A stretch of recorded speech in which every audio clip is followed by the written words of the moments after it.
Ladies and gentlemen, thank you very much for being with us today. It is my honor to host our CFO, Blaise Ingoglia, for this press conference and to introduce him. Here's what I know. He is the man. I see about this fraud and waste, and you're seeing it in Minnesota about all this fraud. That doesn't happen here. What happens in Florida is he investigates them, puts them in jail, and they're prosecuted. He keeps Florida safe. That's why we're glad to stand with him today. But before I turn it over to our CFO, I want to introduce my county commissioners that are here, Bill Braswell, Becky Troutman, and Rick Wilson. Thank you all very much. When in this county we need help, they're the ones that have my back, along with their two colleagues that couldn't be with us today. That's why crime's at a 54-year low. So commissioners, we couldn't do what we do without you. So thank you, and thank you for being with us. Blaise? Sure. Sheriff, first of all, thank you for the hospitality, and thank you for everything that you do, along with you guys up here, keeping the community safe, and the deputies in front of me. Just appreciate everything you do. First, before we start on the press conference, I was aware of another incident involving law enforcement last night that happened in Minneapolis again. And look, I'm for the people who know me know that I don't bite my tongue very well. And when I see stuff like that, I get very angry and frustrated at the lack of leadership in some places of the United States, definitely not in Florida, because I think we do things different here. We take law enforcement very seriously. We prioritize law enforcement.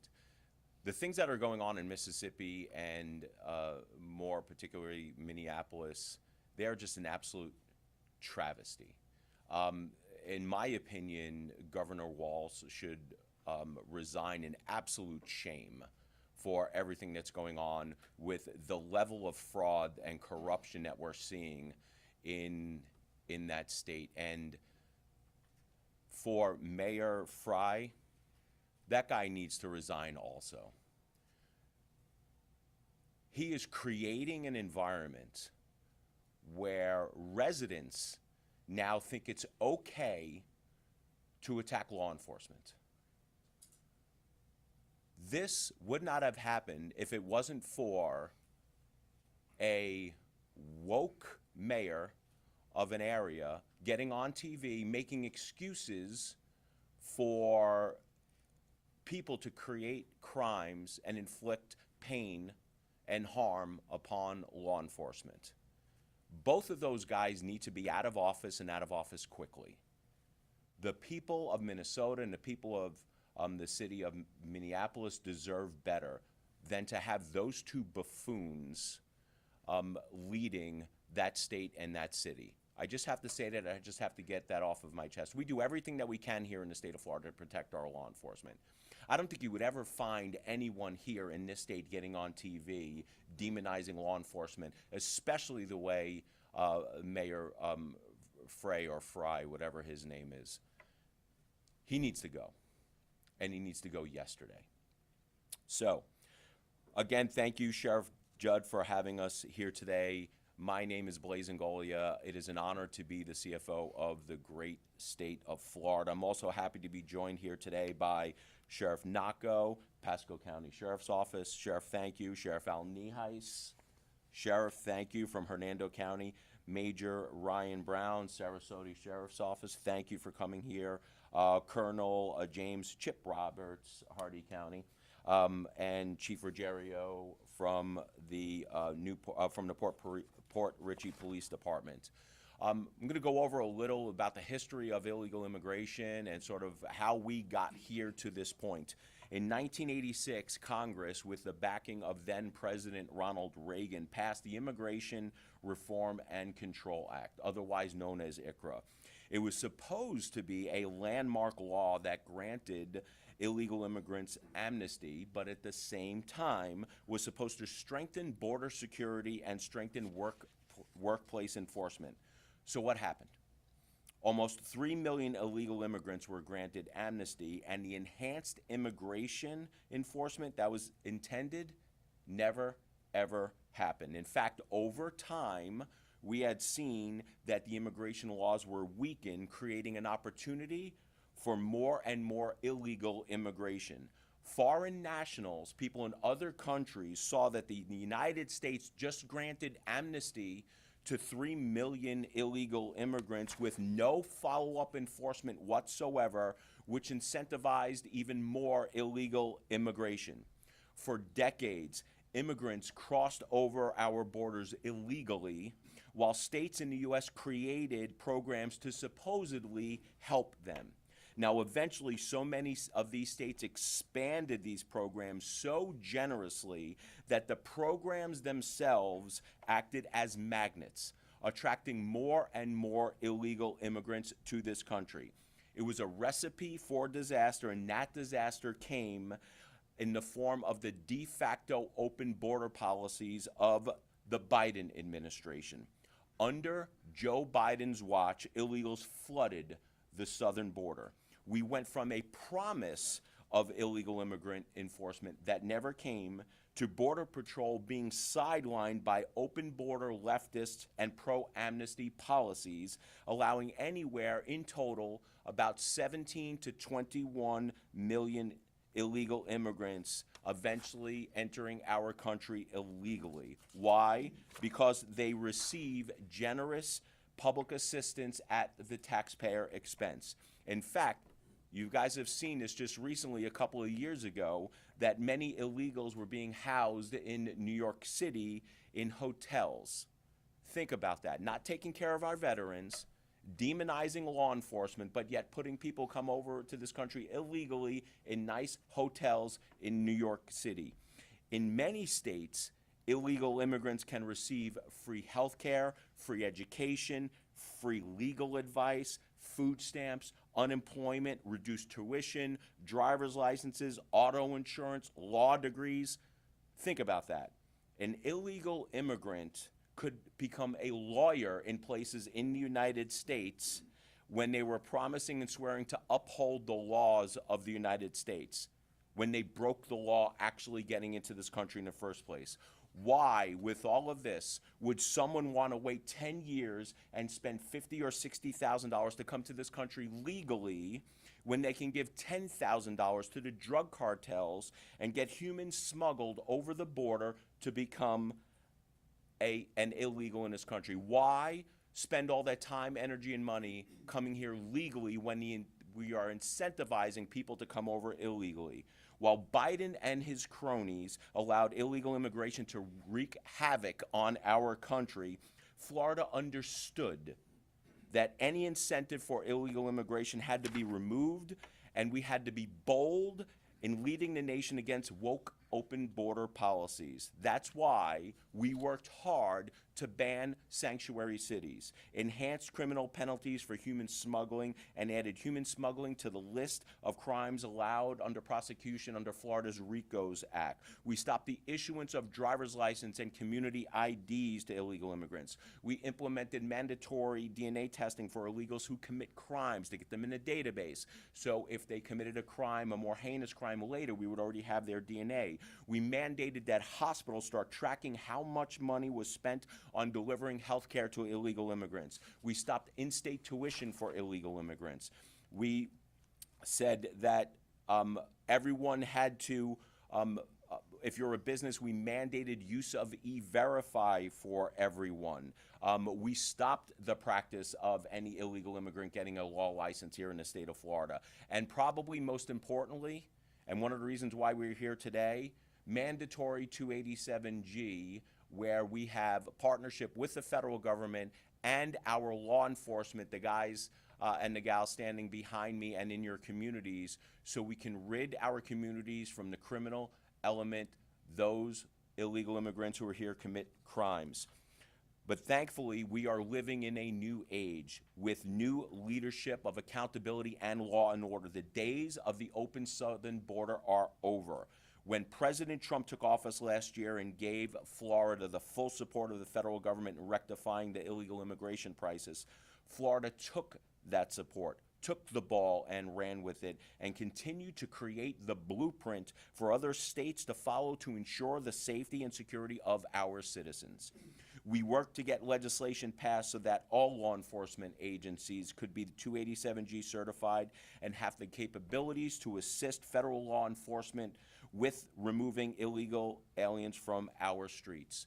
Since I have become CFO, I have placed a renewed emphasis on our Department of Financial Services Criminal Investigations Division to ramp up our efforts to work with ICE and arrest criminal illegal aliens in our state. Not only do we prosecute white-collar crimes and fraud, public assistance fraud, we're actually assisting our law enforcement partners in putting away criminal illegal aliens. Our officers are actively working with ICE to find illegal aliens with active deportation orders and turn them over to immigration authorities. Additionally, our investigators have extended their local support to local law enforcement agencies to augment resources and manpower when conducting anti-illegal immigration operations. Since I took office, our DFS investigators have arrested 53 illegal aliens, of whom 11 had prior charges for sex crimes. 10 were charged sex offenders. 1 have been charged with the possession of child pornography, and 1 has been charged with kidnapping. Now, those crimes did not have to happen. Those victims did not have to be victimized. But because of the Biden open border crisis, they were. And to continue to take away magnets and create disincentives, we have proposed again, yet again, major legislation to continue to keep our foot on the gas to curb illegal immigrants, especially those who are criminals, from coming into our communities. I am proud to say that this proposal was filed, and hopefully it will be moving through the House and the Senate to hopefully be turned into law. With this new legislation, proposed bill will prohibit all commercial driver's license pre-licensing instruction, testing, and licensing procedures to be given in any other language but English. If you are going to be on our roads as a commercial truck driver, you need to know the language. The days of you skating by, being on our roads and causing harm are over in the state of Florida. We want to remove illegal aliens as covered employees under the workers' compensation statute.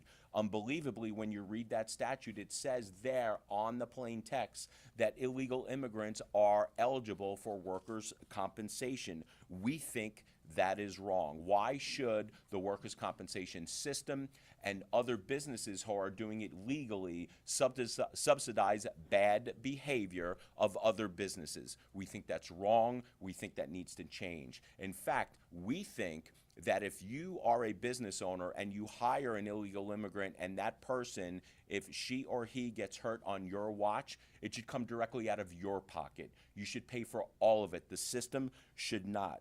In fact, we go a step further to say and protect the system, the workers' comp system, that if anybody gets hurt on the job, before we issue any benefits, we have to check the E-Verify system to make sure that they are in the country legally. And if they are not, then the business needs to take care of it and make the employee whole. We want to end the use of illegal IDs from sanctuary states to open up bank accounts and cashier's checks, because we know this is one of the ways that they feed money back to not just the people in the country that they came from, but to the drug cartels who paid for smuggling them over the southern border to get here. We want to ban illegal aliens from benefiting from down payment assistance programs meant to help Florida's families own their own home and prevent illegal aliens from getting silent second mortgages. We want to prohibit illegal aliens from receiving any license issued by the Department of Financial Services. Not that we do it now, and we won't do it on my watch, but you never know who is going to be in this position 10, 20, 30 years down the road. We want to make sure it's in law so that never happens. And we want to require car insurance companies that insure illegal aliens using outlawed driver's licenses to fully accept the financial burden of a car accident involving an illegal alien. Some states offer driver's licenses to illegal aliens. In fact, some states are proud. Gavin Newsom did a press conference and sent out a press release that they were proud. I think it was about a year ago that they issued the 1 millionth license to an illegal immigrant in their state. Bad idea. But what we had found out, unbeknownst to us, that there are actually insurance companies that will offer and market to illegal immigrants for them to get insurance. Now, what happens if an illegal immigrant with that type of insurance gets into an accident here in the state of Florida? Even though we are a no-fault state, we think that that insurance company that insured that illegal immigrant should pay. They should automatically be at fault because they should not be here on our roads in the first place. To me, that is just common sense. That should create a disincentive for these insurance companies from offering the insurance to the illegal immigrants. And then maybe California would think twice about issuing driver's license to illegal immigrants, knowing that they are going to be on the road, uninsured, and create problems. Last year, the governor also signed $250 million in the budget for reimbursements awarded to the State Board of Immigration Enforcement, which I am proud to be a part of, to local law enforcement agencies for all 287G related activities, and to provide bonuses to 287G certified officers. The biggest disincentive that we can have, regardless of everything that we were going to doing, are these guys right here, protecting our communities. It's these guys that should be the overall deterrent. 17 to 21 illegal immigrants in the United States is a big, daunting task if we want to get rid of them, especially the ones committing crimes, especially the ones committing heinous crimes. The enormity of the problem will only get solved if we have full cooperation with the federal government, with state government, and these guys behind me protecting their communities with their brothers and sisters, boots on the ground. You cannot fix all of that without a network of people all working together for the same common cause, which is to keep U.S. citizens, and more particularly Floridians, safe from harm. That's why we are so proud to have leaders like Donald Trump in the White House, to have leaders like Ron DeSantis as governor, realizing that this is the deterrent. That if you are going to come over to our country illegally, and if you're planning on settling in our communities using taxpayer funds in order to fund your lifestyle and commit crimes, the deterrent is, well, now we have a network.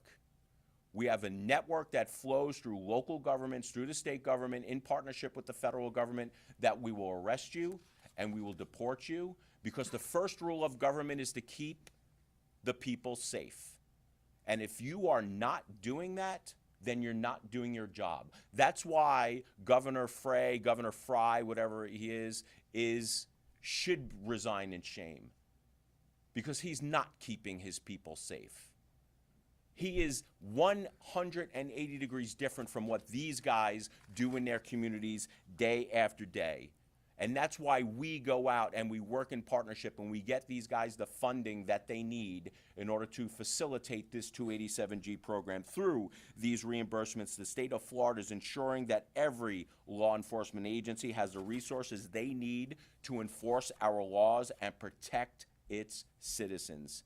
Today, I am proud to be presenting some of those reimbursements to the sheriffs and our law enforcement officials that are here with us today. So what we're going to do next is we're going to call each of the names. We're going to take some pictures with the check presentation. We're going to take a group picture for everyone, so everyone outside of Florida knows that Florida is serious about illegal immigration enforcement.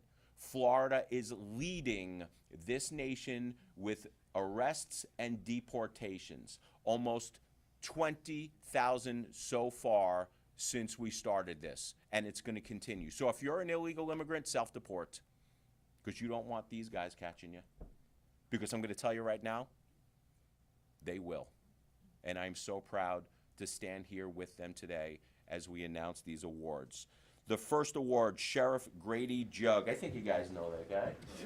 Sheriff Grady Jug, Polk County Sheriff's Office, for a 287G reimbursement of $1,006,985. Sheriff? Don't come up, Commissioners.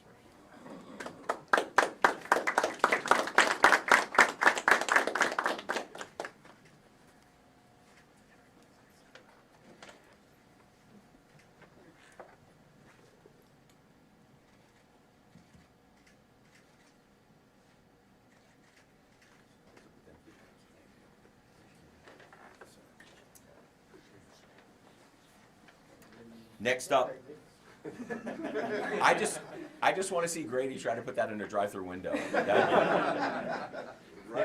with me and you'll see. I think that might make a new viral video. We should try that later. Sheriff Alney has Hernando County Sheriff's Office for an award for $321,112. Sheriff? You are too tall.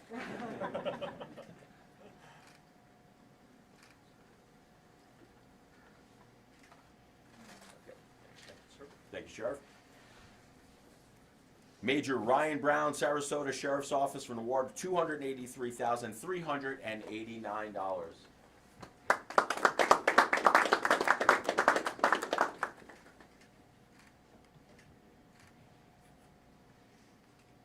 You guys are so tall, we need to get platform shoes for these.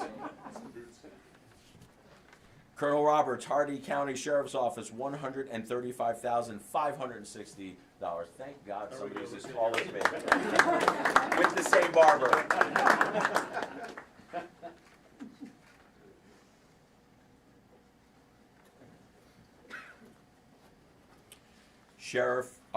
Chief Frank Ruggiero, Port Richey Police Department, $32,850.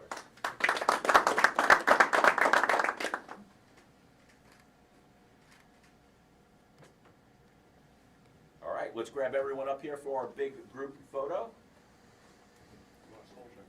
Yeah, grab the checks, come on.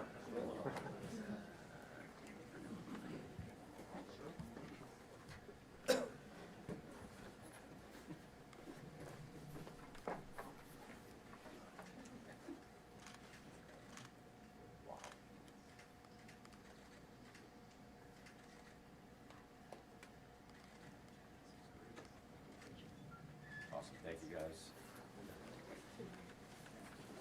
Thank you for everything that you do, keeping our community safe. We know how hard it is, the jobs that you do. Please, on behalf of the governor, on behalf of me, the rest of the Florida cabinet, heck, on behalf of every single citizen of the great state of Florida, go back to your people, your deputies, your police officers, and tell them thank you on behalf of us. We appreciate that. So now I'm going to call up Sheriff Naco from Pasco County, talk about some immigration enforcement. Sheriff.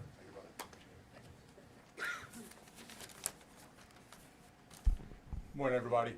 Chris Naco, Pasco Sheriff's Office.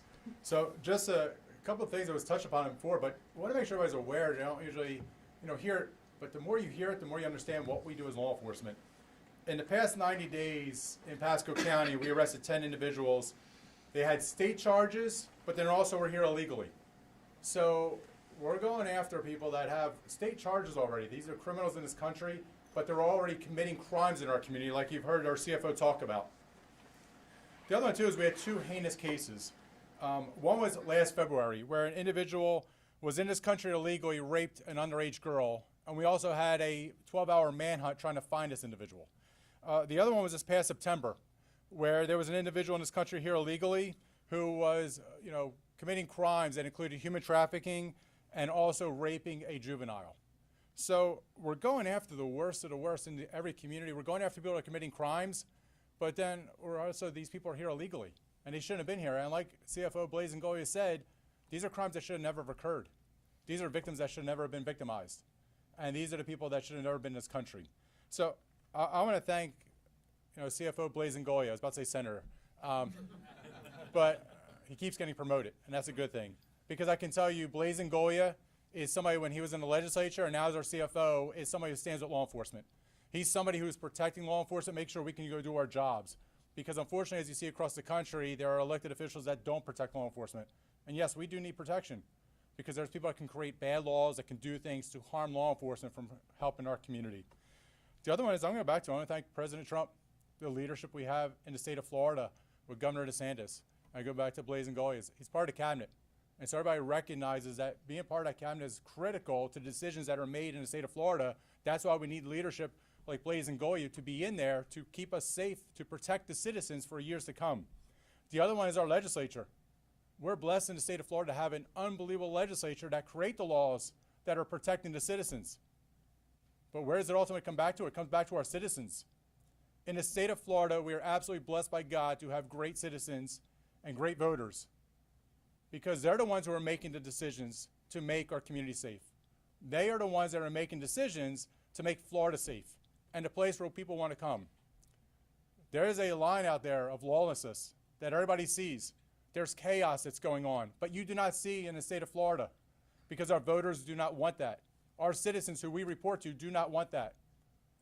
It is horrible. It's horrible for a law enforcement officer. It's horrible as me as a father. It's horrible as me to see what goes on in these communities. Think about it. They are blocking roads. They're out there. Everybody has a constitutional right to protest. They have a constitutional right to protest. What they don't have a constitutional right to do is to infringe their constitutional rights on other people. They do not have that right to go out there and harm other people, to disrupt other people's lives. So when they're blocking roads, did anybody ever think there could be somebody's loved one in an ambulance that can't get to the hospital because that road is blocked? Does anyone ever think that, there is that mother who's been working all day who has to rush home because their kid has to get to soccer but can't get there because, there's people blocking the road. There's things that are disrupting society.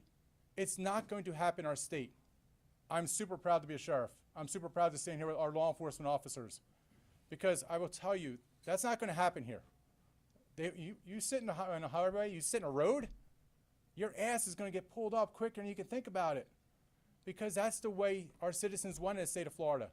Absolutely, everybody has rights. They have constitutional rights, but you do not have the right to go out there and firebomb cars. You do not have the right to harm federal agents or law enforcement agencies. You do not have that right.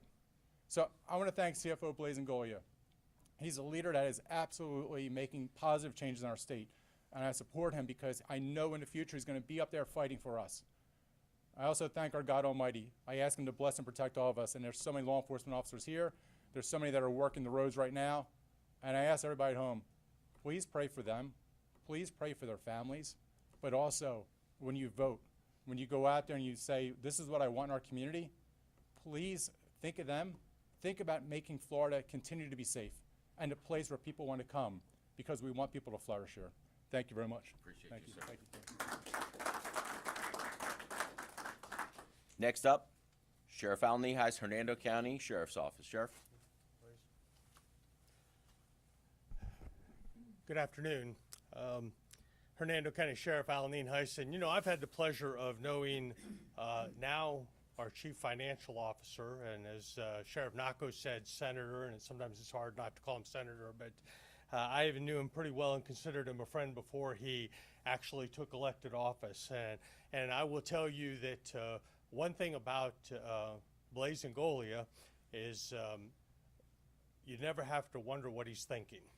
He is going to tell you like it is, but he's going to have dialogue. He's never going to blindside you.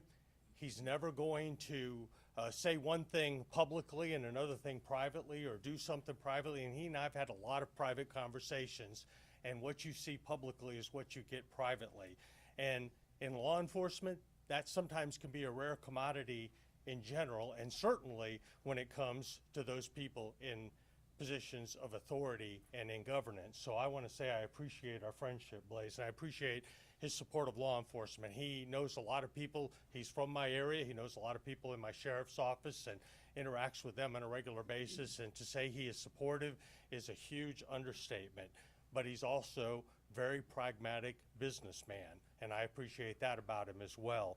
And so we go back a long way, and this funding, getting this reimbursement for the work that we have done locally on immigration, getting it from the federal government through the state government, to say it's appreciated is an understatement, because we have been, Sheriff Judd and I were talking a little bit before we walked in here, and you know, we haven't changed a whole lot about what we do when it comes to immigration enforcement. If we catch somebody who's doing something illegal and we take them to jail, and if they're here illegally, we tell the federal government, and hopefully the federal government would come and pick them up and deport them, particularly if it was a serious crime when they were done with their local charges. So we haven't changed a whole lot about what we do, other than now we work much closer with the federal government, transporting individuals. And my office is in charge of transporting for the 3 counties, the 2, and 1 north of me and 1 south of me. And we have a much, much better relationship with that federal government in everyday operations, and obviously in getting reimbursements. So, you know, Florida sheriffs for over 200 years have been problem solvers and have been law and order in the state of Florida, and very pragmatic about what they do. And I'm honored to be standing up here with a couple of my fellow sheriffs who I've known for a long time and have the weight of the world on their shoulders when it comes to their communities. And when somebody is a victim, and we all have big hearts, and it's easy to feel sorry for people that want to make a better life for themselves. And that's understandable, and we definitely get it. But the problem is the unintended consequences of ignoring the law to try to have a big heart.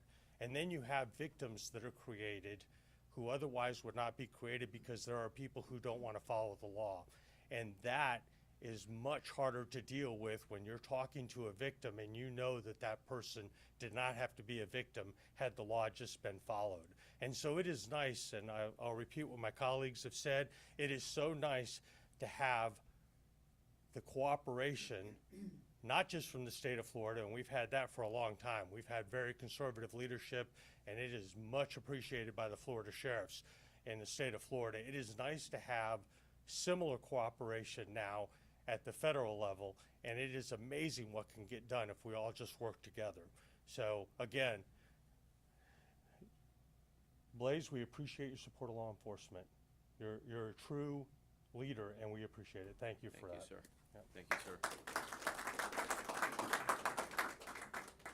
2 things I want to make a comment before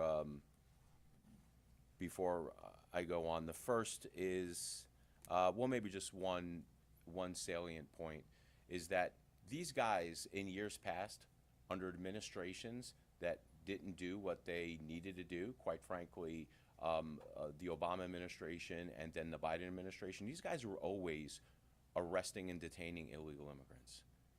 The difference is that they didn't, when they called up to the federal government and said, hey, we have the bad guys, you know what you got on the other end of the line? Crickets. They didn't care. They did not care, and that's the difference between what you're seeing today and what you've seen before. So just want to make that point. Next up to speak, Mayor Brown, Sarasota County Sheriff's Office. Did I say mayor or major? Mayor. Okay. Major, sir. I think I just promoted him. Major Brown, or demoted him, depending upon how much you like politics or not.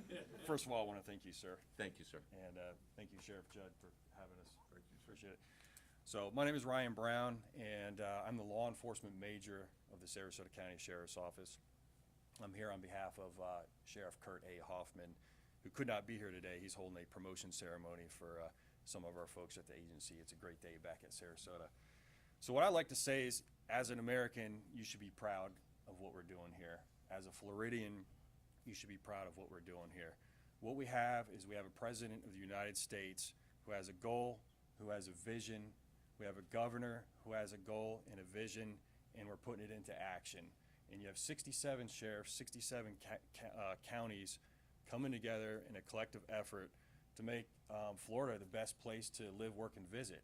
And I firmly believe, as a born and raised in Sarasota and a lifelong Floridian that this is the best state in the country, and we have the best country in the world. And in order to do that, we have to take care of our citizens and make sure our citizens are safe. We are public safety officers, we are crime fighters, and that's what we do. And so the 287G program and the WSO program is not anything new in Sarasota County. We've been part of that since 2018. It's where we have warrant service officers in our jail, and they can help out with the deportation program. 287G is newer for us, but what that means is we have certified officers on the road or deputies on the road. If we have a traffic stop of an illegal immigrant, we can make contact with that person. We can verify that they're wanted to be deported by ICE, and then we can take that person into custody and take them to jail. We're also part of helping transport illegal immigrants around the state so that they can be deported. And the whole goal here is public safety. That's what it's about. How do you tell somebody as a law enforcement leader, you have somebody victimized, rape or homicide, and you have to go to that husband and wife and say, this could have been prevented, this was preventable, and we just had a blind eye to it because we didn't want to do anything about it. So the time is now, the time is changing, and we're going to be part of this effort, and if you're here illegally, you need to leave. Especially if you're here committing crimes, we're going to find you. I also like to say something for all of our deputies and federal agents. We're all human beings. We're husbands, we're wives, we're people in this community. And folks up in Minnesota, our ICE agents are trying to do their job. And for them to be victimized, if you come to Sarasota and try to hurt one of us, we're going to use reasonable and necessary force back in order to do our job. But on a normal basis, we treat everybody fair and with respect. That's just how it is. So really nothing's changed in that part. But for those federal agents up there, they have our support. And you cannot victimize or hurt a law enforcement deputy. That's absolutely unacceptable. With that, I just want to thank everybody for being here. Thank you for your time. And thank you, Blaise Ingoglia. We appreciate all the support. Thank you. Thank you. Next up, Chief Ruggiero, Port Richey Police Department. Or is it Mayor? No, I'm just I'll stick with Chief. But I would like to thank the City Commission for the City of Port Richey for backing me 100%, give me everything that I need to fight this fight. And like the CFO Ingoglia had already said, our main goal is to take care of the criminal element and enforce the immigration laws of the state of Florida and the United States of America. We're here with that with good leadership, and that's what we want to do. When I was sworn in as police chief, I swore to protect and behold, and that's everything. That's not just certain laws that I want to enforce. That's all the laws of the state of Florida. Whether I agree with them or disagree with them, we're going to enforce them. This here with the immigration is near and dear to my heart. I could tell you in my past history, before this immigration came around, we all talk about the sex offenders and the rapers, but we also have a lot of people out there driving every day. And I've worked those fatal crashes where we've had illegal aliens kill somebody, specifically a 16-year-old girl, and just leave her for dead on the side of the road because they didn't want to get deported. And then we had to track them down, which we did.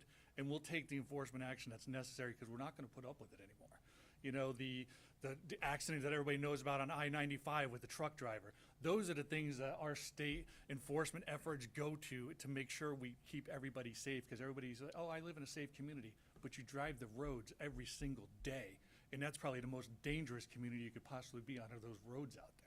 So again, I just want to thank the state of Florida, CFO Ingoglia, for helping us enforce these funds. My men and women from our department were 100% on board with the 287G. When I told them about it, they were excited. They wanted to be part of it. They want to do this. They're there for a reason. We're not just there to just drive around in circles. We're there to enforce the laws and make our community safer, and that's what we do in the city of Port Richey.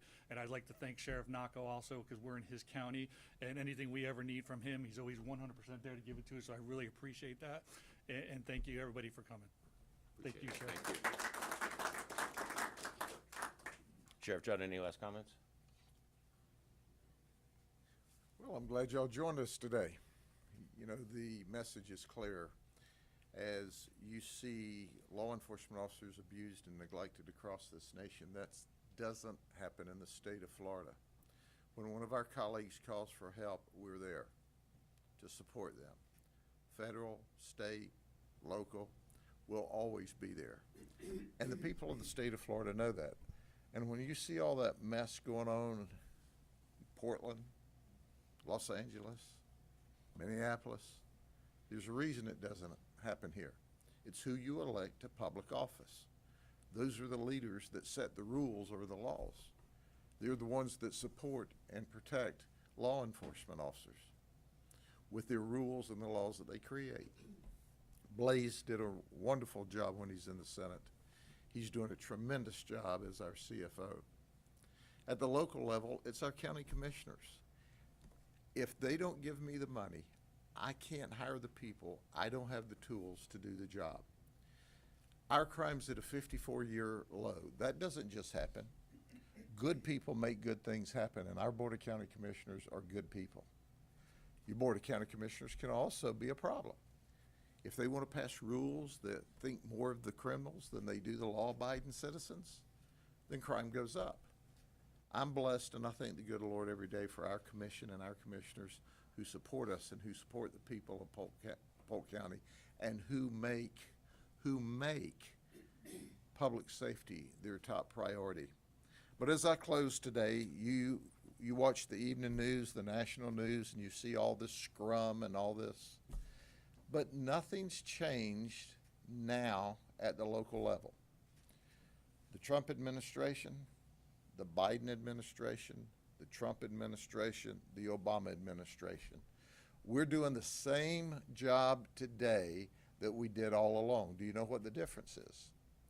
The difference is the leadership from the president and the federal government who has said we are now going to deport, starting with the worst first, those that are here illegally in the country. We've been bumping into these people during our normal course of business all along. We've been reporting them to ICE all along. And all along, ICE has not taken very many of the people out of this country because that was a decision by the federal government. Nothing is changed here except the federal government is putting the resources and the infrastructure together and asking for our help. And I want to brag on our governor, Ron DeSantis, and our legislature, our Senate and our House. They created special laws to back us up and to require every law enforcement agency and every government in the state of Florida to support. I have the language here. 908-104. Law enforcement agencies shall use their best efforts to support the enforcement of federal immigration law. In these other states, the antithesis is occurring. They're passing laws prohibiting local law enforcement from assisting. But let me tell you something. I'll just share this with you. If I'm a law enforcement officer in Minnesota or California, wherever I'm a law enforcement officer, if one of my federal partners calls for help, I'm going to them. I don't care what the mayor thinks. I don't care what the city commission thinks. You're not going to run over our brothers and sisters in this business. And that's the way we do business in Florida, but that's the difference in who you put in office and the rules that they pass. So when you look at our performance here, you will find that the ICE now is deporting or taking possession of the people where they didn't before.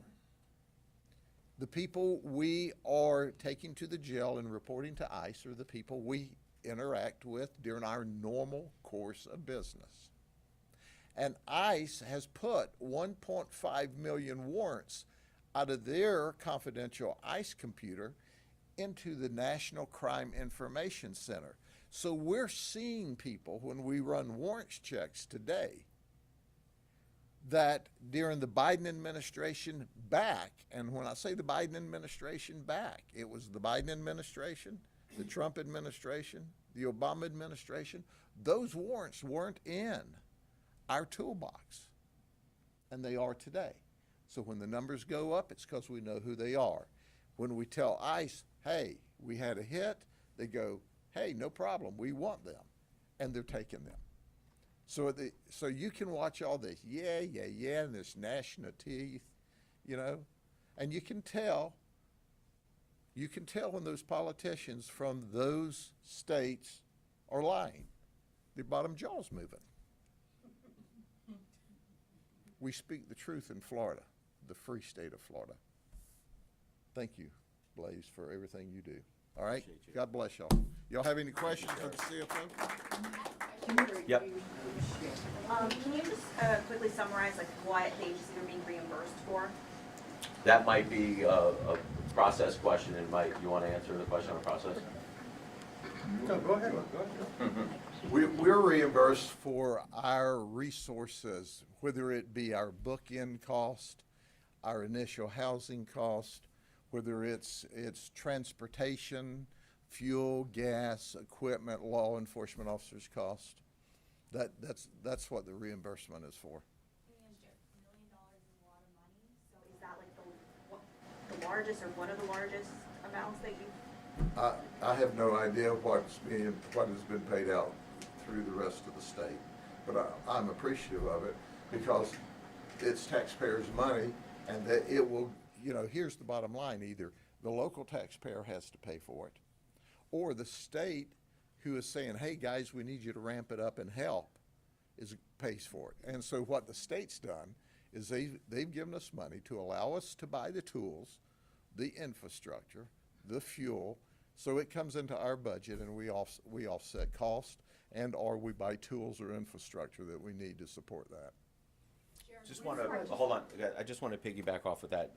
Sheriff Judd made a great point, is that the enormity of this problem, which was created by, quite frankly, it's created by the federal government since the 1980s. And the problem has just been absolutely exacerbated with the Biden administration.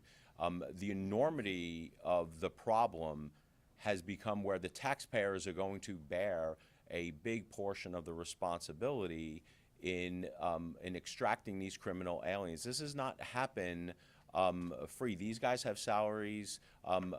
Their deputies, the brothers and sisters that work with them, it costs money to do all of this stuff. So nobody ever thinks about, it's not only the cost of illegal immigrants coming into our communities and getting all these special benefits, some that you as citizens don't even get, but the cost of extraction is being borne by the taxpayer also. There is a cost.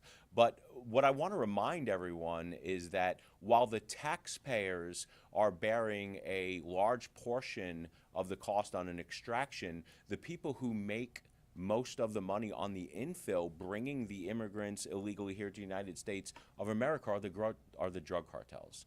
So when we hear these stories about, sympathetic ears like Mayor Frey out of the city of Minneapolis saying, a boo-hoo, we're finally getting rid of those bad ICE agents, are getting rid of criminal illegal aliens out of the city of Minneapolis, the bleeding heart liberals that say, no, they should allow this stay. What they're doing is they're actually emboldening and enriching the drug cartels with that, because our best guess right now is that the drug cartels are making more money off of human smuggling than they are off of drug smuggling, and that has to stop. Next question. What is the source of that state funding that you use for those reimbursements? Federal government. That's coming from the Federal government, 287G partner comes in, and then they make application for the amount of money that they need and it's a reimbursement program. Yes, sir. Let me ask you. What outlet are you in? Channel 8, WFLA TV.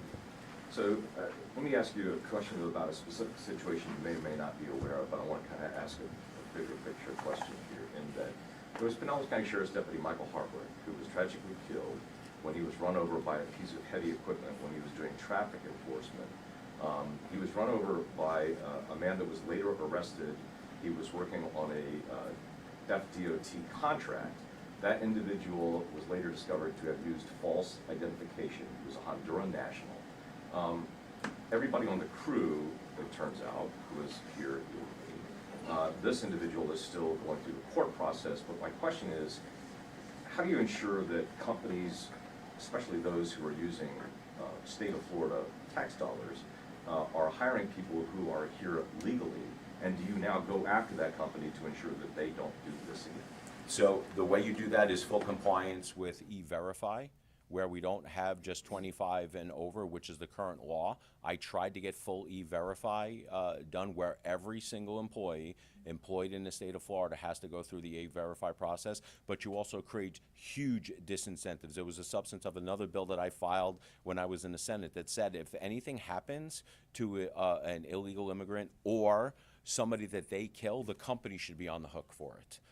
The way you fix that problem is by huge disincentives. So the first way you do it is to make sure and ensure that no illegal immigrants that do not have authorization to be in the United States to work legally are not able to work legally. And that's making sure that you have every person going through an E-Verify process and big disincentives and penalties for the companies that hire them. Next. That company is one that should be looked into? That is a blanket statement for everyone and anything that happens in this country. That my stance on that is not going to change situation to situation. Next question. Yes, ma'am. This question is for Sheriff Grady Judd. Since participating in the 287G program, how many undocumented immigrants have been detained or transferred to ICE? Well, I don't call them undocumented immigrants. I call them illegal immigrants because that's what they are. The reason they're not documented is they're not legal, okay? They're illegal immigrants. 74% of the illegal immigrants that we've detained have had criminal charges against them, okay? The other 26% were riding with them, okay? So when we stop a car, we run a warrants check on everybody in the car. When there's a call for service, we run a warrants check on the victim, the suspect, and all the witnesses, okay? We call that 26% collateral. But 3 out of 4 of them have committed another criminal charge. Now think about that for a second. They couldn't commit that crime if they weren't here, but they did. So now you're having to take your taxpayer money and my taxpayer money and pay for the prosecution of those folks, pay for the public defender that defends them, pay for the jail and the prison sentence depending on what the charges are. So and the majority of the 26% that was left out of the 74% of them had criminal charges. They were what we call collaterals, and most of them were with the person committing the crime. And that's the numbers that we have so far. And those, so how many illegal immigrants have we arrested this year? We've arrested 557 that have criminal charges as well as they're here illegally. That's just this year. But here's the thing that, and let me focus on this, and I know on social media people have already tuned out, but you need to tune back in and listen to this. The reason that you see ICE flooding into Minnesota and Minneapolis and into Los Angeles, into these big cities, is because they refuse to turn over the illegal immigrants who are being arrested by the local police department where there's outstanding ICE warrants. If they would have simply, instead of fighting back and pushing back against the federal government, instead of violating the federal law, which is what these leaders have done there, if they just said, look, ICE, we don't want our police actively engaged in ICE enforcement, but you can come in our jails, and as we make arrest, you can go through your evaluation process and remove those criminals that are committing crime against the citizens of the United States and against each other. You can remove them. Then they wouldn't be flooding these big blue areas with all of these ICE agents. So it's the policy and the laws that the California and the Illinois and the Minnesota and the Oregons and the Portlands and the city, it's the laws that they've passed that's created the environment for ICE to have to go in there and do it all on their own. And it puts the ICE agents at additional risk. The local law enforcement officers have already taken the risk to arrest these people. They're in custody. They're locked up. They're in a county lockup or a city lockup someplace, or a state lockup for their causes. But yet they're telling the city, the county, or the state prison system, turn these illegals that have committed crime back out into the community on our people. And so if ICE can't get help from the state and the local folks, then they have to send more resources in order to do the job. All of this could have been avoided. All of this could have been, you don't see that happening in Florida. You don't see ICE sending 1,000 people down here to go into Miami or Jacksonville or Tampa or Orlando or our big metro areas. You don't see that. You know why? Because we're cooperating. And this same environment could be in every one of those states if the state had cooperated. But instead, you've elected a bunch of people there, governors, primarily, House and Senate members, mayors, city commissioners, county commissioners, that said, hey, we're going to let these criminals that are here illegally committing crime against the people of the state of California or Minnesota or wherever, we're going to allow them to come back out into the community and commit more crime against you rather than turn them over to our federal partners. That's why you're seeing all this scrum all over the nation. That's why you're seeing it. If they were cooperating like Florida was cooperating, there would not be the protest, there would not be the conflict, people wouldn't be angry, they wouldn't be going to businesses because they would be caught up like they are in Florida when they're committing crime and we turn them over to ICE. They're already caught and they're out of the country. That's why you're seeing this. It's created by the law and the practice and the policy of the elected officials at the state level, the county level, and the city level, telling them to oppose federal law. Now, why in the world you want those people in those positions that think it's all right to oppose the law, that think more of the criminals than they do the suspects? I don't know. That's why we call this the free state of Florida, because we're for the people. They're for the criminals. And Sheriff, what's the percentage of deputies that have been deputized to enforce these immigration laws? We have, they're called DIOs. Every deputy can detain and report to ICE, okay? We've got approximately 250 that have got the specific ICE training so that they understand the nuances of the ICE laws. But still, whether you're DIO trained or not, we can't enforce the law. We just have the tools to easily recognize that in addition to the databases, this person's illegal. Then we report them to ICE, and ICE tells us hold or don't hold. So all we're doing is helping ICE. All we're doing is helping our colleagues that are enforcing federal law. And that's why if you don't like any of this, and go to your Congress people, your senators and your House members, and get the law changed. These other states are defying the law, the rule of law, and that's the first step toward anarchy.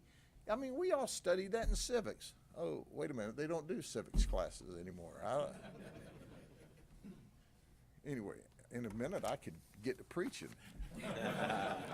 But Jesus loves you, you know what I'm saying? Amen. Yes, ma'am. Sheriff, you mentioned more than 500 illegal immigrants were detained. Was that this year or This year. 2025? 557 Okay. on local charges. They committed a violation of law in Florida and they were illegal. Okay? Sheriff, I'm not sure if it was said already, but what's the total amount of reimbursement money that was given? I'm sorry, say that again? I'm not sure if it was said already, but what's the total amount of reimbursement money that was given? We can get that. He'll get We that can get for you. that. Sydney in the back can get you I that. understand that Sarasota County now has ICE actually in the county jail. Do you have that here? Yes, We have ICE agents that work in the jail, and they do that work for us. When they're not there, because they're not there 24/7, then what we do, we have people trained there that contact ICE call centers.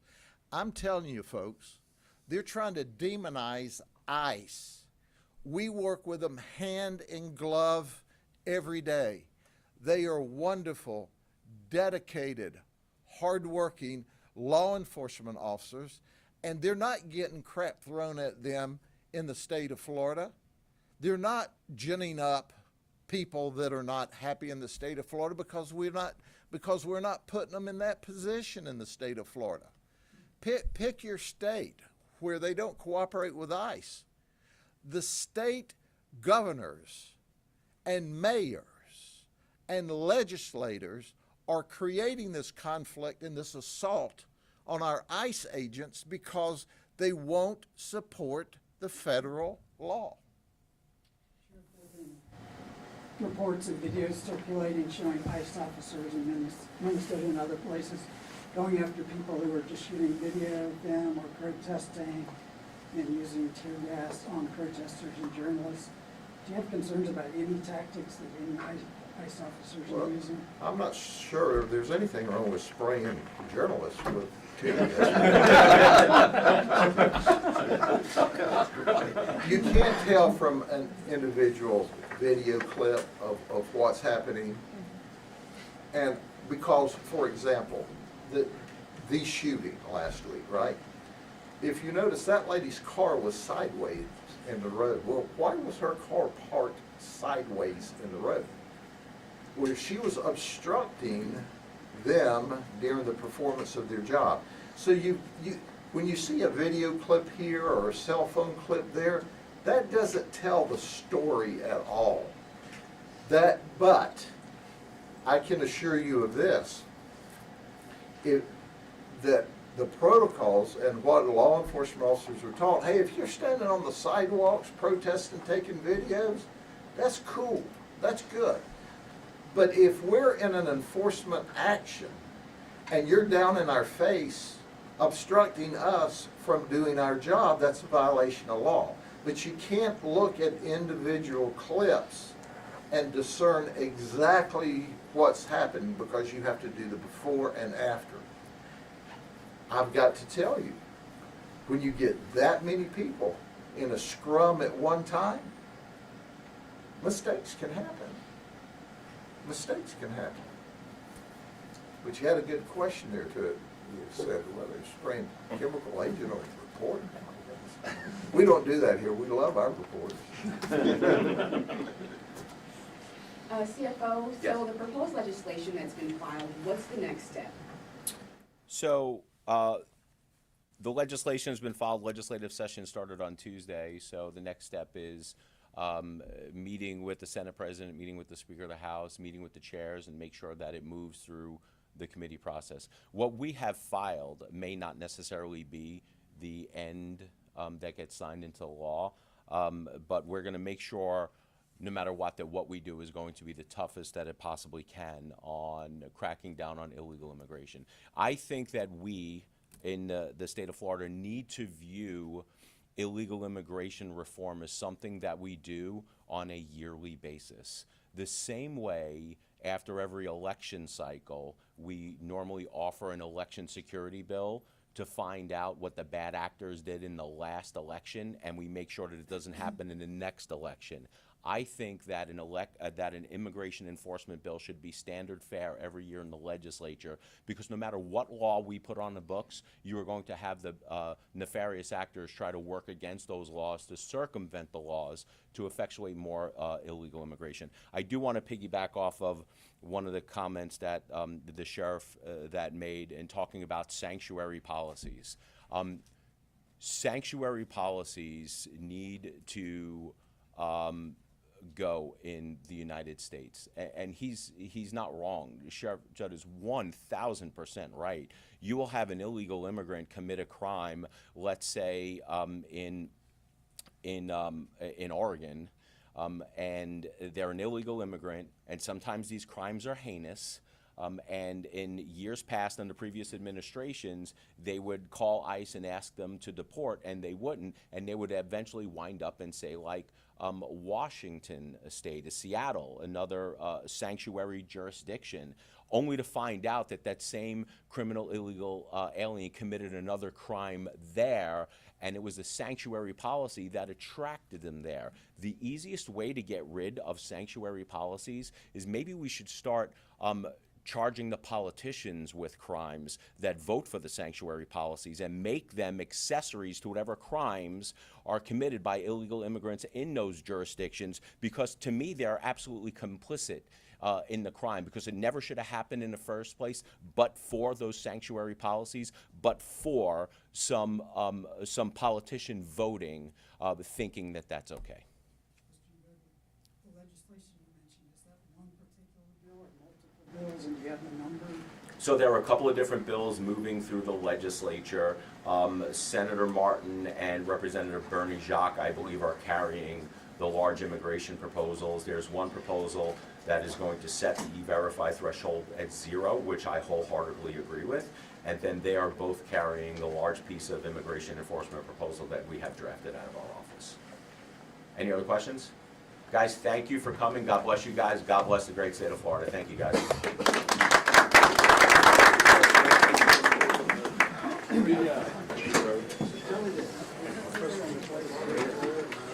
I gotta run to the car. I'm good.